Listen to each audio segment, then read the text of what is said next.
Debout Congolais, unis par le sang, unis dans l'effort pour l'indépendance. Dressons nos fronts, longtemps courbés. Chers compatriotes, le Front civil de résistance populaire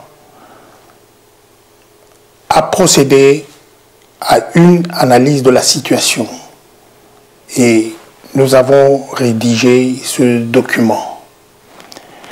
Il y a quelques années, nous avions lancé le programme de mobilisation et éveil patriotique en vue de sortir nos compatriotes de l'obscurantisme dans lequel ils étaient délibérément enfermés. En République démocratique du Congo, le système de Joseph Kabila et ses affidés continuent à confisquer le pouvoir par défi sous le hasard des méandres institutionnels pour un avenir, pour un lendemain sans avenir et sans finalité. Nous avions focalisé notre action sur nos compatriotes congolais vivant à l'étranger, en premier lieu. Personne ne pouvait imaginer l'ampleur qui en découlerait. Pour faire échec à notre action de résistance, plusieurs tentatives de déstabilisation étaient dirigées à notre encontre par le pouvoir en place. Après l'assassinat de M. Laurent Désiré Kabila, le parcours de Joseph Kabila au pouvoir en RDC est jonché de toutes sortes de crimes, manipulations et mensonges. Le Congolais se retrouve enfermé dans un nihilisme politicien dont le but est la conservation par tous les moyens du pouvoir. Mais un pouvoir pour le pouvoir, pouvoir pour primer, pouvoir pour dominer. Très chers compatriotes, les efforts inlassables de la résistance préparent l'avenir. Un avenir fait d'humanisme, de générosité, de respect mutuel, et qu'à cela ne tienne, pour que les conflits n'existent que pour le bien général. La réalité, d'une part, entre partir du pouvoir tranquillement en respectant les règles et d'autre part faire la guerre contre les Congolais pour s'accrocher au pouvoir, Joseph Kabila a fait son choix, celle de faire la guerre aux Congolais. Il s'y est préparé depuis belle lurette. Non seulement il présente toutes les caractéristiques du psychopathe, notamment par sa grande capacité de dissimulation, il s'est offert le droit de vie ou de mort sur nos compatriotes. Souvenez-vous de cette menace. Je cite, « Si Mounene veut prendre le pouvoir, il trouvera Kinshasa en poussière. » À ce titre, et au regard des faits probants, nous confirmons que Joseph Kabila est le véritable problème de la République démocratique du Congo. Son addiction à la haute trahison est une évidence. Depuis la guerre de l'Afdel, Joseph Kabila n'avait cessé de travailler pour le pouvoir rwandais comme cheval de Troie, jusqu'à la trahison qui a conduit à l'assassinat de M. Laurent Désiré Kabila. Nous confirmons que Joseph Kabila, accusé d'être coupable de forfaiture, coupable d'usurpation de titre de président de la République, de détournement de deniers publics, s'est illustré par ces crimes, par des crimes autant crapuleux que politiciens. Tous ceux qui étaient susceptibles de lui faire de l'ombre, voire qui en savaient trop, étaient traqués et éliminés. Nous confirmons que Joseph Kabila, sur injonction de ses parrains terroristes rwandais Tutsi, à savoir Paul Kagame, Kabarebe, Jacques Ziza, nous confirmons qu'il est le commanditaire de l'assassinat de nos vaillants officiers et soldats pour fragiliser tous nos moyens de défense. Moussa Mabé, Moufou, Dala Mamadou, Baouma et tant d'autres officiers et soldats sont écartés du métier de la défense par élimination physique. Nous confirmons que Joseph Kabila, fort de la présence à tous les niveaux de la hiérarchie militaire et de la police nationale, et ces mercenaires terroristes rwandais Tutsi, va nous imposer la guerre, qui risque de se transformer en pagaille générale si les soldats congolais et les policiers congolais ne comprennent pas à temps où c'est positionné, c'est-à-dire où c'est situé, dans quel camp c'est situé. Mais leur camp est le camp du peuple congolais. Nous ne cessons de le répéter dans notre tribune politique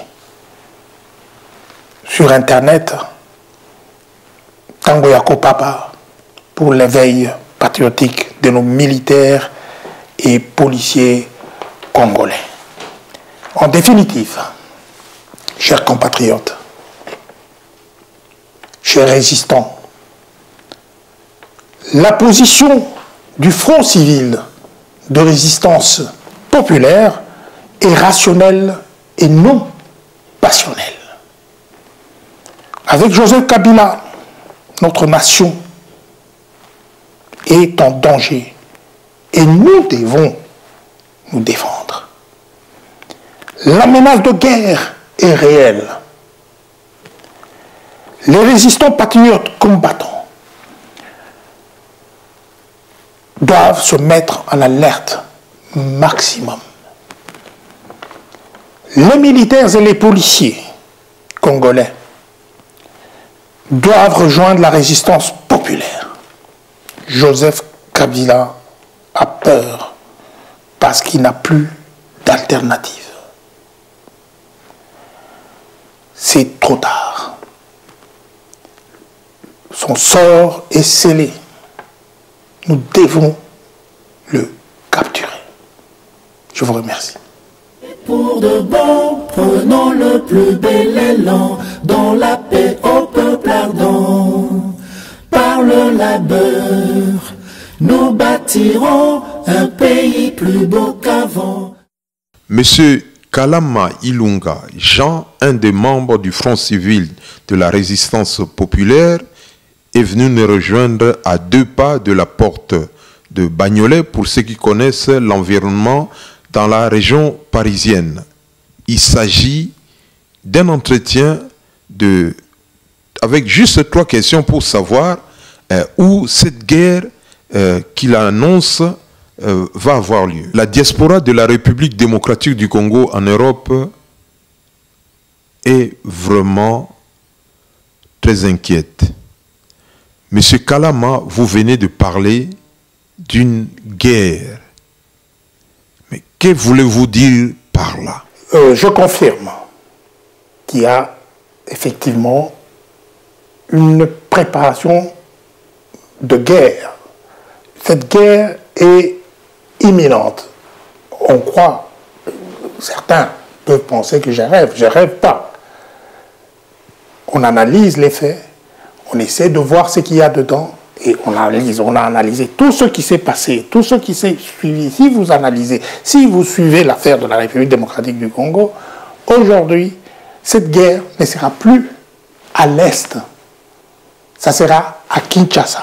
À Kinshasa, pourquoi? Parce que Joseph Kabila, étant en fin de mandat, il a peur que ça puisse se terminer comme ça. Il ne peut pas lâcher et pour ce faire, il nous prépare une guerre qui va retarder, ça va retarder tout ce qui pouvait se passer. Donc, nous devons être prêts. Nous sommes des résistants patriotes combattants. C'est ce que je demande à tous les résistants patriotes combattants, c'est d'être prêts. Prêts parce que cette guerre est imminente et c'est une guerre qui va se passer à Kinshasa. Donc, je pense que je suis assez clair sur ça. Pourquoi? Je pourrais peut-être répondre ça sur une autre question. Mais la guerre, elle est évidente. Tout ce qui s'est passé à Brazzaville, tout ce qui s'est passé à Kigali, au Congo, tout ce qui s'est passé entre-temps. Au mois de mai, Joseph Kabila a envoyé Bisengimana de la police nationale, qui était accompagné de Yav, qui est le chef de la DEMIAP, avec un autre général rwandais et l'autre Zoé Kabila. Ils étaient partis dans le village de Kagame. Et là, ils ont demandé, Joseph Kabila, ils ont demandé des troupes pour que des militaires rwandais puissent aller là-bas pour le protéger. Parce que Joseph Kabila n'a pas confiance à ceux qui les gardent, les militaires congolais. Il n'a pas confiance en eux. Est-il vrai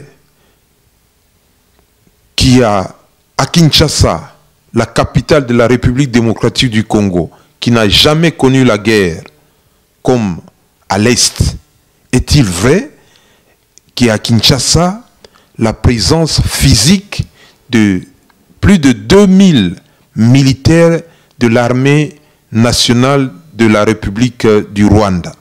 Oui, ce sont des terroristes rwandais Tutsi qui sont à Kinshasa. Il y en a qui sont venus par Brazzaville, qui sont entrés.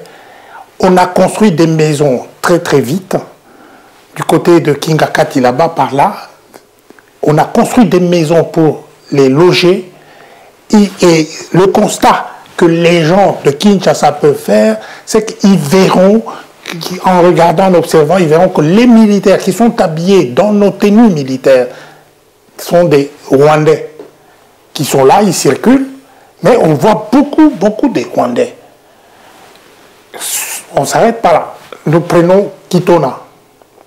Kitona est le commandant de la base militaire de Kitona.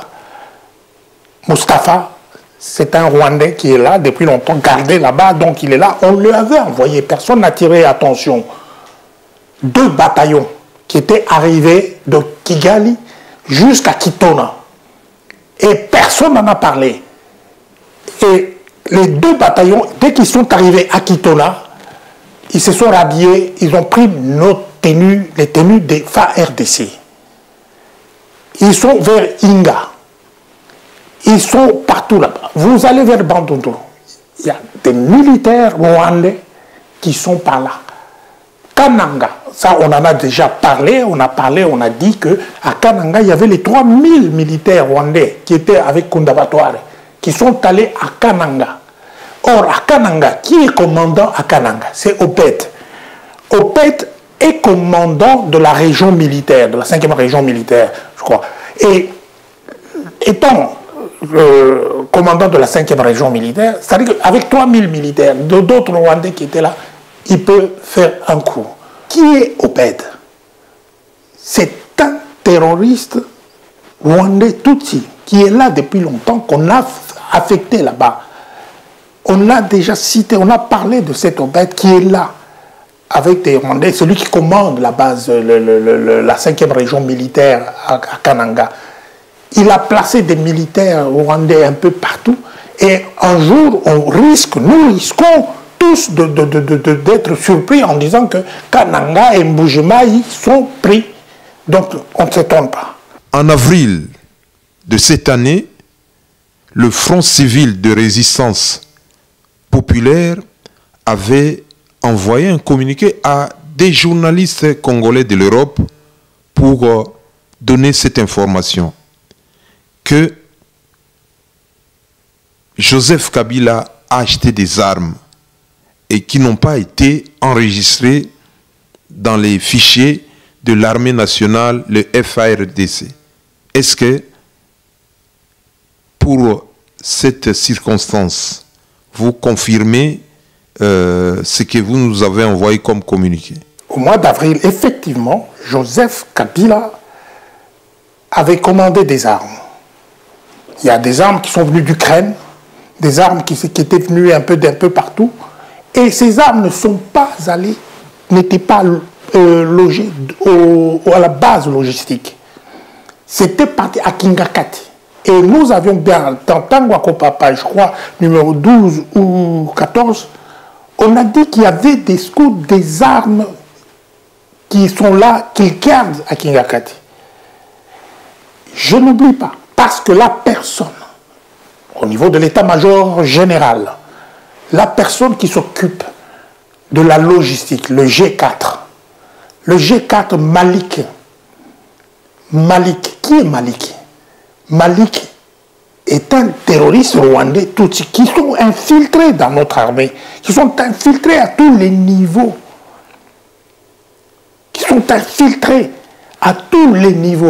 Et aujourd'hui, il ne faut pas vous étonner si un jour, d'ici là, on vous dit que vous êtes attaqué, il y a une attaque. On est en train de fragiliser l'armée. L'armée, la police, tout ça, on fragilise. La police nationale n'a plus rien.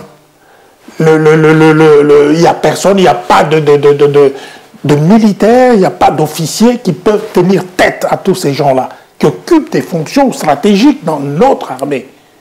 Et ça, c'est inacceptable. C'est inacceptable. Nous allons terminer cet entretien. Est-ce que vous confirmez que ces armes ne sont pas les mêmes armes que la police possède, ne sont pas les mêmes armes que l'armée possède? Nous avons dit ceci, que Joseph Kabila a commandé ces armes d'Ukraine, des pays, de certains pays, qu'il a amené à Kinshasa, et de là, ces armes étaient parties vers Kingakati. Donc, la base logistique, parce qu'il y a une base logistique qui doit recenser toutes ces armes. Or, ces armes ne sont pas recensées par la chose. J'ai oublié un truc. Les bateaux. Le problème des bateaux, les bateaux qui sont à Matadi, les bateaux de la CMZ, qui ont changé, ça a changé de nom. Ces bateaux-là transportent les armes, mais quand ça rentre à Kinshasa, personne ne peut contrôler, savoir qui a amené quoi, qui a fait quoi. Donc ce sont des armes qui arrivent directement, il y a une destination, et cette destination, c'est Kingakati, là où ils stockent des armes, ils stockent tout, ils stockent les nouvelles armes et tout. Bon, j'ai parlé effectivement parce que c'est quand même l'âge. J'ai parlé de Malik. Malik qui est le chef d'état-major, bon, l'adjoint du chef d'état-major. Il est le G4. Donc il s'occupe de la logistique. C'est lui qui contrôle la distribution de ces armes, la distribution. Or, nos militaires à nous, qui sont là, les FARDC, les Congolais dans les FARDC, ils ont des armes, mais ils ne savent pas si les munitions conviennent à ces armes-là. Et ils ne savent pas, donc ils sont là, nous sommes fragilisés, donc on nous fragilise dans tout. Et les gens peuvent croire que c'est une blague. Il y a d'autres qui peuvent dire non, voilà, il est en train de dire ça, comme ça, comme ça. Ce n'est pas une blague. Je suis en train de parler très, très sérieusement. Les autres, ceux qui ne savent pas, qu'ils aillent vérifier. Les Congolais qui sont à Kinshasa, qui ne savent pas, ils ne savent pas ce qui se passe exactement. Mais nous savons ce qui se passe exactement parce que nous dénonçons ça. Nous avons le courage de dénoncer ça. Et c'est pour ça que les Congolais doivent se réveiller pour savoir qu'il y a une guerre qui est préparée et que si cette guerre se déclare, nous serons complètement fragilisés. Et le commandement de l'armée sera pris par les autres. On voit déjà comment il est en train de changer. On a pris le général Olenga qui était à la force terrestre. On l'a affecté, je ne sais pas, vers comme conseiller, je crois, non, quelqu'un qui s'occupe du chef d'état-major du bureau du président, hein, du bureau à la présidence. Et il a pris un autre Banza qui était dans la garde présidentielle, la GSP, là, la GSP, là. Il l'a affecté à la force terrestre. Donc, on change des gens, on prend des gens comme ça, des complices, on prend des gens, on les affecte là où il ne faut pas. On est en train de manipuler, de manigancer. C'est pour ça que les Congolais, les officiers comme les soldats, nous les appelons tous les jours dans notre tribune, Tango Yako Papa, on les appelle pour qu'ils se réveillent, qu'ils savent qu'ils choisissent leur camp. C'est le camp du peuple. Ce n'est pas le camp de ceux qui nous manipulent, de ceux qui veulent faire du mal aux Congolais. C'est ça. Citoyens, entonnez l'hymne sacré de votre solidarité. Fièrement, saluez l'emblème d'or de votre souveraineté.